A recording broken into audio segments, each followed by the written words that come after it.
Je suis né en 1990. J'ai grandi avec Zinedine Zidane. L'équipe de France de mon enfance, malgré ses grands joueurs, n'a jamais eu de réelle identité collective. Tout ou presque reposait sur Zizou. C'est simple et ce n'est pas un abus de langage. Un match sans notre numéro 10 n'avait pas la même saveur. C'était fade. Mais loin de moi l'envie de manquer de respect aux autres, souvent des références en Europe et dans le monde. On ne s'identifiait pas à Zidane, c'était une idole. Une idole car unique, summum technique, décisif, admiré des Brésiliens, alors les magiciens du football. Idole car discret, mystérieux, pudique, modeste, humble, inaccessible. Zinedine redevenait humain lorsqu'il pétait un plomb. Mais la descente était si rapide, si brutale, qu'on ne captait pas. Le lendemain, on avait tout oublié, sans même avoir pris le temps de comprendre ou de digérer.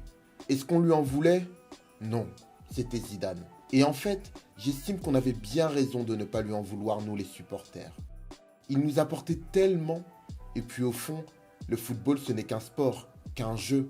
Pourquoi le prendre si sérieusement?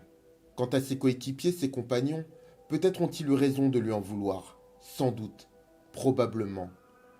En fait, je ne sais pas. J'imagine le groupe comme un seul homme. On gagne ensemble, on perd ensemble. Difficile voire impossible de distribuer objectivement bons et mauvais points dans un sport collectif. Je ne plébiscite pas la violence excessive sur le terrain. Elle n'a rien d'agréable, n'est pas stylée, n'a pas sa place sur le terrain. Mais elle fait partie de l'homme, elle fait partie de Zinedine Zidane.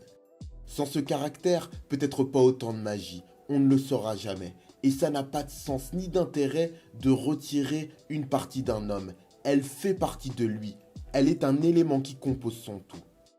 Ces images vous montreront, vous rappelleront que le plus grand joueur français de tous les temps n'est qu'un être humain. Qualité, défauts, forces et faiblesses, comme vous. Admirer sans aduler, s'inspirer sans copier, apprendre du parcours des autres, picorer le bon, délaisser le reste. Aimer, s'aimer, s'accepter, pardonner, se pardonner, écouter, s'écouter, grandir petit à petit, faire de son mieux, tout simplement, pour être en phase avec soi-même et ses valeurs.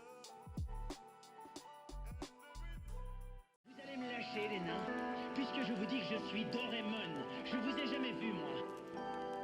Je crois qu'il a disjoncté. Dites-vous bien un truc, les nains.